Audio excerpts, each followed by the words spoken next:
OTS Hari Juang Polri ke-80, Loji Belanda Pacet, Mojokerto, Cafe Sapulidi, Artis Deniar. Sejarah adalah nafas bangsa.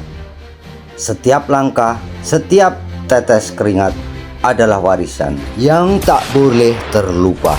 Di tanah Mojokerto, di bawah panji merah putih, seorang komandan bangkit. Komisaris Jenderal Muhammad Yasin, Komando Polisi Istimewa. Komandan Polisi Istimewa yang tak kenal takut. Pada 24 Agustus, kita kembali. Bukan untuk mengenang, tapi untuk merasakan. Untuk meresapi kembali semangat juang Hari Juang Polri 45. Sebuah persembahan dari Nyengkuyong Perupa Mojokerto.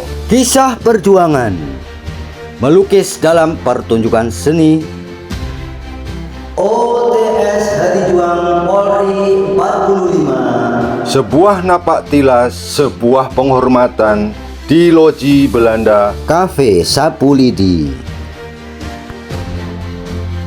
Mari kita bangkitkan kembali jiwa patriotisme, menjunjung tinggi jasa para pahlawan.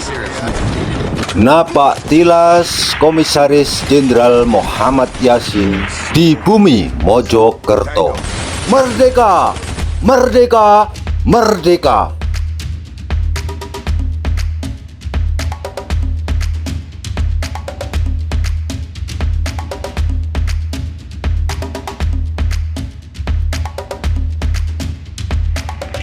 Muhammad Yasin lahir pada 9 Juni 1920 di Bau-Bau Buton, Sulawesi Tenggara. Muhammad Yasin dikenal sebagai tokoh penting dalam sejarah kepolisian Indonesia, khususnya saat menjabat sebagai Komandan Polisi Istimewa. M. Yasin memimpin Polisi Istimewa dalam pertempuran Surabaya pada 10 November 1945 yang merupakan peristiwa penting dalam sejarah perjuangan kemerdekaan Indonesia. Ia juga berperan dalam menjaga keamanan dan ketertiban setelah proklamasi kemerdekaan. Saat menjabat sebagai Komandan Polisi Istimewa Surabaya, M. Yasin menginstruksikan pasukannya untuk turut serta dalam mempertahankan kemerdekaan, terutama dalam pertempuran di Surabaya.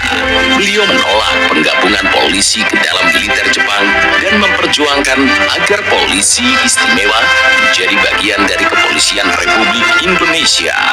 Muhammad Yasin dianugerahi gelar pahlawan nasional yang ditetapkan pada 4 November 2015.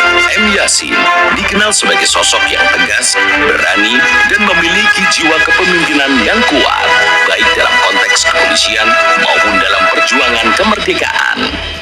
Peran M. Yasin dalam pertempuran Surabaya diantaranya memproklamasikan Polisi RI pada tanggal 21 Agustus 1945, melucuti senjata Jepang pada tanggal 3 Oktober 1945, menerobos markas Kempetai pada tanggal 3 Oktober 1945, menggempur sekutu pada tanggal 27 Oktober 1945, gerilya usai tewasnya Malabi pada tanggal 10 November 1945.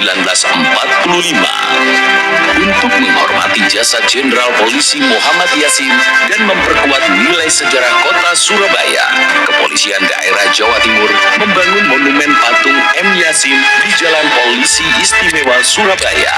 Monumen ini diharapkan menjadi simbol penghargaan atas perjuangan beliau serta menjadi ruang edukatif yang menginspirasi generasi muda tentang nilai-nilai kepahlawanan dan semangat kemerdekaan.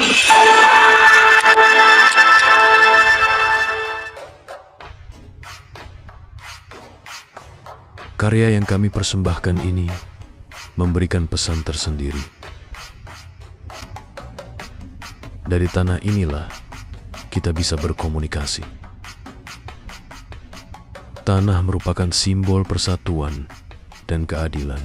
Tanah tidak membedakan antara si miskin dan si kaya, karena semua akan kembali pada tanah tersebut.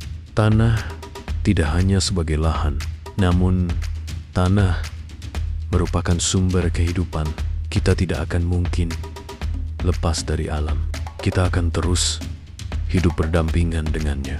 Tanah yang subur akan menghasilkan panen yang melimpah, menandakan kemakmuran dan kesejahteraan bagi manusia. Dalam banyak budaya, tanah dianggap sesuatu yang sakral dan memiliki kekuatan spiritual. Dalam pandangan agama, tanah disebut dalam sebuah kitab suci sebagai bumi atau al-arde yang merupakan tempat hidup manusia, hewan, serta tumbuhan.